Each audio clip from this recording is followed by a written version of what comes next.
नमस्कार दोस्तों। आप सभी विद्यार्थियों का आपके अपने YouTube चैनल एडू फैक्ट के प्लेटफॉर्म पे बहुत बहुत स्वागत है। दोस्तों, आरओ की परीक्षा को ध्यान में रखते हुए जो हमारी बहुविकल्पीय प्रश्नों की श्रृंखला चल रही थी, उसी श्रृंखला को आगे बढ़ाते हुए आज की क्लास में हम कुछ अन्य महत्वपूर्ण प्रश्नों को सॉल्व करेंगे। तो आइए देखते हैं कि आज की क्लास में कौन कौन से महत्वपूर्ण प्रश्नों को शामिल किया गया है। दोस्तों, बढ़ते हैं आगे और पहले प्रश्न की बात करते हैं। पहले प्रश्न में कहा गया है कि व्यवहारिक वेदांत का प्रतिपादक कौन है। तो व्यवहारिक वेदांत के जो प्रतिपादक हैं वो विवेकानंद जी हैं, याद रखिएगा। इनका बचपन का नाम क्या था? तो इनके बचपन का नाम नरेंद्र था और जो खेतड़ी के महाराजा थे उन्होंने इनको विवेकानंद नाम से संबोधित किया था पहली बार। अगला प्रश्न है, 19वीं शताब्दी के उत्तरार्ध में नव हिंदूवाद के सर्वश्रेष्ठ प्रतिनिधि थे, कौन थे? तो ये स्वामी विवेकानंद जी थे। अगला प्रश्न है, ब्रिटिश साम्राज्य पूरी तरह से सड़ चुका है, हर तरह से भ्रष्ट और अत्याचारी वही है। यह कथन किनके द्वारा कहा गया है या दिया गया है? तो ये सिस्टर निवेदिता ने कहा था कि ब्रिटिश साम्राज्य पूरी तरह सड़ चुका है और हर तरह से भ्रष्ट और अत्याचारी वही है। अगला प्रश्न है, शारदा मणि कौन थी? तो शारदा मणि कौन थी? तो ये रामकृष्ण परमहंस की पत्नी थी। रामकृष्ण परमहंस कौन थे? तो ये विवेकानंद जी के गुरु थे, याद रखिएगा। अगला प्रश्न है, नई सुधारी गई ऊसर में हरी खाद के लिए उपयुक्त फसल है, कौन सी है? तो ये लोबिया है, क्योंकि लोबिया में सबसे ज्यादा नाइट्रोजन की मात्रा पाई जाती है।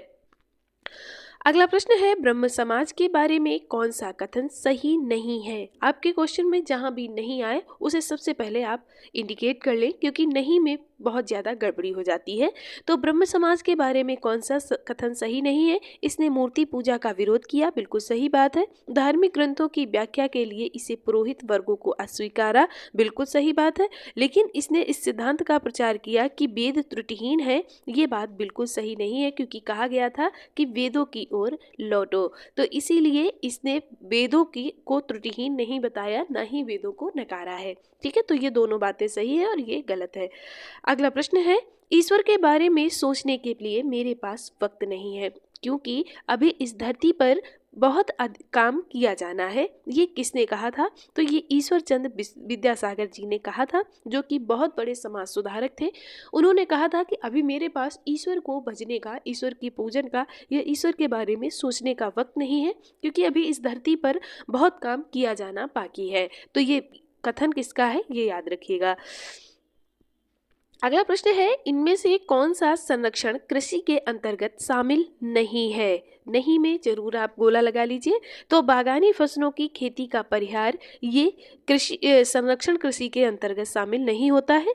मृदा धरातल को ढकने के लिए फसल अवशिष्ट का उपयोग, स्थानिक व कालिक फसल अनुक्रमण अपवर्तनों को अपनाना, ये दोनों बातें इसके अंतर्गत आती हैं। लेकिन बागानी फसलों की खेती का परिहार करना, ये इसके अंतर्गत नहीं आता है।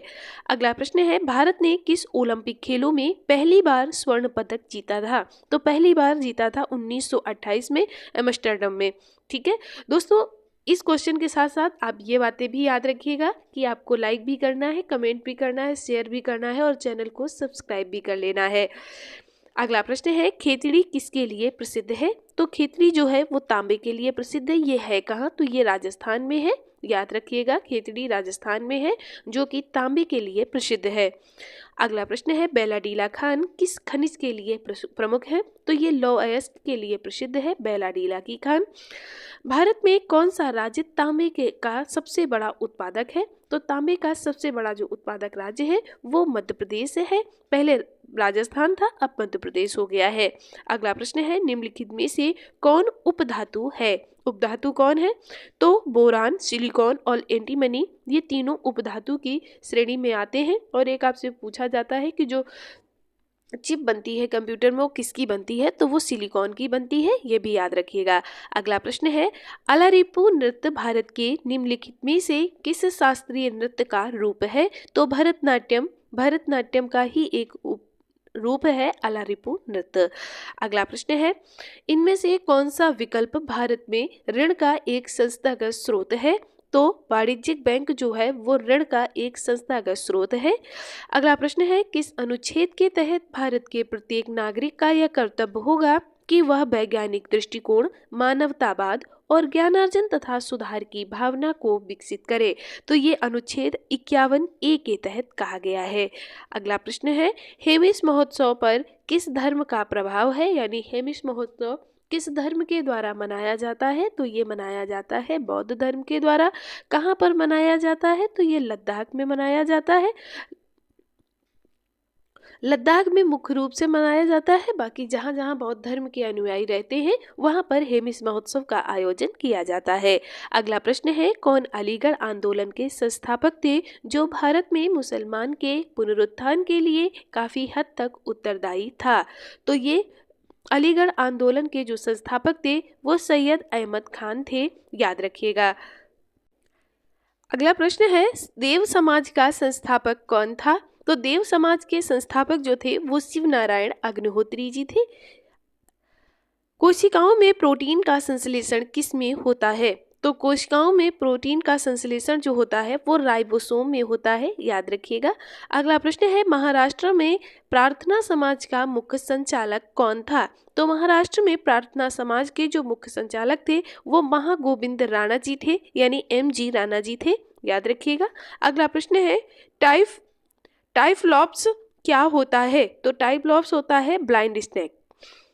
अगला प्रश्न है, पिछड़े वर्गों का उत्थान किसका मुख्य कार्यक्रम था? तो पिछड़े वर्गों के उत्थान के लिए सत्यशोधक समाज ने महत्वपूर्ण कदम उठाए थे। अगला प्रश्न है, पंडित शिव कुमार शर्मा इनमें से किस वाद्य यंत्र से संबंधित हैं? तो पंडित शिव कुमार शर्मा जी थे वो संतूर वादक थे। भारत के किस राज्य में एल्यूमिनियम प्रगलन संयंत्रों की संख्या सबसे अधिक है? तो ये उड़ीसा में सबसे अधिक संख्या है एल्यूमिनियम प्रगलन संयंत्रों की। कोरापुट जिले में पंचपतमाली भंडार इनमें से किसका भंडार है? तो कोरापुट जो जिला है वहाँ के पंचपतमाली में बॉक्साइट का भंडार है, याद रखिएगा। दक्षिण भारत में मंदिरों के प्रांगण में बने ऊंचे द्वारों को क्या कहा जाता है? तो इन्हें गोपुरम कहा जाता है, याद रखिएगा। भारतीय संविधान का निम्नलिखित में से कौन सा अनुच्छेद जबरन श्रम को प्रतिबंधित करता है और शोषण को रोकता है? तो ये अनुच्छेद जो 23 है ये जबरन श्रम यानी बलात् मजदूरी को रोकता है। अनुच्छेद 24 कहता है कि बालकों से आप बंधुआ मजदूरी नहीं करा सकते। बालकों का मतलब है बच्चों से। अनुच्छेद 21 प्राण एवं दैहिक स्वतंत्रता देता है और अनुच्छेद 25 धर्म की स्वतंत्रता प्रदान करता है। ये चारों अनुच्छेद आपके मौलिक अधिकारों के अंतर्गत आते हैं, याद रखिएगा। अगला प्रश्न है, विधवा पुनर्विवाह संघ 1861 के संस्थापक के रूप में किसे जाना जाता है? तो जाना जाता है MG राणा डे यानी महागोविंद राणा जी को। मुंडारी नृत्य का संबंध किस भारतीय राज्य की आदिवासी समुदाय से है? तो मुंडारी नृत्य झारखंड की आदिवासी समुदाय से है। किण्वन प्रक्रिया के दौरान अल्कोहल निर्माण के उच्च उत्पादन के रूप में कौन सा पोटेशियम अम्ल लवण प्राप्त होता है? तो ये पोटेशियम टार्ट्रेट का यूज किया जाता है, याद रखिएगा। अनुसूचित जाति और अनुसूचित जनजाति आदेश विधायक 2022 में उत्तर प्रदेश के कुछ हिस्सों में किस समुदाय को अनुसूचित जनजाति के रूप में मान्यता दी गई है? तो ये गोंड जनजाति को मान्यता दी गई है। इनमें से कौन सा किसी वस्तु के अंतिम वस्तु के रूप में पहचाने जाने का सही कारण है? तो निर्माता द्वारा इसे आगे और संसाधित नहीं किया जा सकता। अगला प्रश्न है, कुचिपुड़ी नृत्य किस प्रकार के संगीत के साथ किया जाता है? तो कुचिपुड़ी नृत्य जो है वो कर्नाटक से किया जाता है और ये आंध्र प्रदेश का प्रमुख नृत्य है, आंध्र प्रदेश का है। देखिए कर्नाटक, इसमें कर्नाटक संगीत है, ठीक है, और ये आंध्र प्रदेश का प्रमुख नृत्य है और इसे थाली और मटके के साथ में इस नृत्य को किया जाता है। ये सभी बातें आप याद रखिएगा। अगला प्रश्न है, इन राज्यों में से किसमें सुईल नदी परियोजना स्थित है? तो हिमाचल प्रदेश में सुईल नदी परियोजना स्थित है। सुईल नदी रावी नदी की एक सहायक नदी है, रावी नदी की एक सहायक नदी है और जो आपकी हड़प्पा सभ्यता है वो भी रावी की नदी के तट पर ही स्थित है। 1930 में जवाहरलाल नेहरू ने जो स्वतंत्रता का झंडा फहराया था वो रावी नदी के तट पर ही फहराया था, ये भी याद रखिएगा। अगला प्रश्न है, किस गवर्नर जनरल के समय में भारतीय भाषा प्रेस अधिनियम समाप्त किया गया? तो ये लॉर्ड रिपन के समय में भारतीय भाषा प्रेस अधिनियम को समाप्त कर दिया गया। अगला प्रश्न है, देखिए इसमें जो डफरिन है इनके समय में 1985 में कांग्रेस की स्थापना हुई थी। करजन के समय में 1905 में बंगाल विभाजन हुआ था, ये भी याद रखिएगा। अगला प्रश्न है, BFSI का पूरा नाम क्या है? तो BFSI का पूरा नाम है banking, financial services and insurance, यानी बैंकिंग, वित्तीय सेवा और बीमा। तो याद रखिएगा कि BFSI का पूरा नाम क्या है। अगला प्रश्न है, इनमें से किस हिल स्टेशन में सर्दियों में हिमपात नहीं होता? तो ऊटी में सर्दियों में हिमपात नहीं होता। बाकी ये तीनों जो हिल स्टेशन है यहाँ पर हमेशा बर्फबारी होती रहती है, सर्दियों में तो बहुत ही ज़्यादा होती है। ठीक है। अगला प्रश्न है, अशोक ने अपने पुत्र महेंद्र और पुत्री संघमित्रा के नेतृत्व में धम्म के सिद्धांत को फैलाने के लिए कहाँ पर मिशन भेजा था? तो ये श्रीलंका में भेजा था बौद्ध धर्म को फैलाने के लिए। जब 261 BC में, यानी 261 ईसा पूर्व में कलिंग का युद्ध हुआ था, उसके बाद में अशोक के मन में वैराग्य की भावना आ गई थी भारी रक्तपात को देखकर। उसके बाद में उसने कोई युद्ध नहीं लड़ा और सर्वत्र बौद्ध धर्म के प्रचार प्रसार के लिए अपने आप को आहुत कर दिया। और श्रीलंका में बौद्ध धर्म के प्रचार प्रसार के लिए उसने अपने पुत्र महेंद्र और पुत्री संघमित्रा को भेजा था। याद रखिए, जो अशोक था ये बौद्ध धर्म से संबंधित था, और जो इसके जो क्या बोलेंगे बाबा, जो दादाजी थे, जो वो चंद्रगुप्त मौर्य, वो जैन धर्म से संबंधित थे और उन्होंने जैन धर्म को अपनाया था। और भद्रबाहु के नेतृत्व में जो जैन धर्म की जो शाखाएं बढ़ गई थी, तो वो भद्रबाहु के नेतृत्व में उन्होंने जैन धर्म को अपनाया था, ये भी आप याद रखिएगा। अगला प्रश्न है, नाना साहब कानपुर के एक विद्रोही इनमें से किस पेशवा के पुत्र थे? तो जो नाना साहब थे वो बाजीराव द्वितीय के पुत्र थे, दत्तक पुत्र थे, और वो नाना साहब के नाम से जाने जाते थे। इनका नाम था घोड़ूपंत और इन्होंने 1857 की क्रांति में कानपुर से नेतृत्व किया था। याद रखिएगा। अगला प्रश्न क्या है, इनमें से क्या आमाशय से आने वाले अम्लीय भोजन को क्षारीय बनाने में सहायक होता है? तो ये होता है बाइल जूस यानी पित्तरस। अगला प्रश्न है, इनमें से कौन सा नदियों का समूह प्रायद्वीपीय अपवाह तंत्र का भाग है? तो महानदी और गोदावरी प्रायद्वीपीय अपवाह तंत्र का भाग है। गंगा यमुना जो है ये हिमालयी नदियां हैं। दामोदर शारदा भी अपवाह तंत्र प्रायद्वीप में नहीं है। तो प्रायद्वीपीय नदी कौन सी है? तो महानदी और गोदावरी।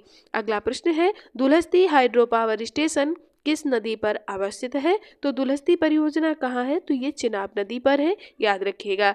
अगला प्रश्न है, उत्तर प्रदेश में रानी लक्ष्मीबाई बांध परियोजना निर्मित है किस नदी पर? तो ये बेतवा नदी पर है। याद रखिएगा। किस दिन के उत्सव के दौरान परमवीर चक्र, अशोक चक्र और वीर चक्र प्रदान किए जाते हैं? तो ये गणतंत्र दिवस के उत्सव में प्रदान किए जाते हैं। याद रखिएगा। अगला प्रश्न है, इनमें से किस समिति की सिफारिश पर नागरिकों के मौलिक कर्तव्यों को भारतीय संविधान में जोड़ा गया था? तो स्वर्ण सिंह समिति की सिफारिश पर अनुच्छेद 51 का में मौलिक कर्तव्यों को संविधान में जोड़ा गया था। अगला प्रश्न है, इनमें से कौन सुमेलित नहीं है? माही बजाज सागर परियोजना गुजरात राजस्थान में है। ब्यास परियोजना राजस्थान, पंजाब एवं हरियाणा में है। इंदिरा गांधी नहर परियोजना राजस्थान एवं पंजाब में है, लेकिन चंबल परियोजना राजस्थान, पंजाब और हरियाणा में नहीं है। चंबल जो परियोजना है वो राजस्थान और मध्य प्रदेश में है, लेकिन पंजाब और हरियाणा में नहीं है। अगला प्रश्न है, गहन कृषि का तात्पर्य क्या है? तो गहन कृषि का तात्पर्य होता है खेती के तहत दी गई भूमि पर अधिक श्रम और पूंजीगत आदानों का उपयोग करना। अगला प्रश्न है, इनमें से किस संगीतकार को सितार बजाने के लिए जाना जाता है? तो विलायत खां जो थे वो सितार वादक थे। होला होला मोहल्ला का त्योहार किस समुदाय द्वारा मनाया जाता है? तो होला मोहल्ला का जो त्योहार मनाया जाता है वो सिख समुदाय द्वारा मनाया जाता है। गेहूं के उत्पादन में भारत की दुनिया में कौन सा स्थान है? तो गेहूं के उत्पादन में भारत का दूसरा स्थान है, याद रखिएगा। दोस्तों, ये थी आज की हमारी बहुविकल्पीय प्रश्नों की श्रृंखला। आप सभी प्रश्नों को एक दो बार देख लीजिए, याद हो जाएंगे। साथ ही साथ आपको ये चारों बातें याद रखनी है कि वीडियो को लाइक करना है, कमेंट करना है, शेयर करना है और चैनल को सब्सक्राइब कर लेना है। आज के लिए आप सभी विद्यार्थियों का बहुत बहुत धन्यवाद।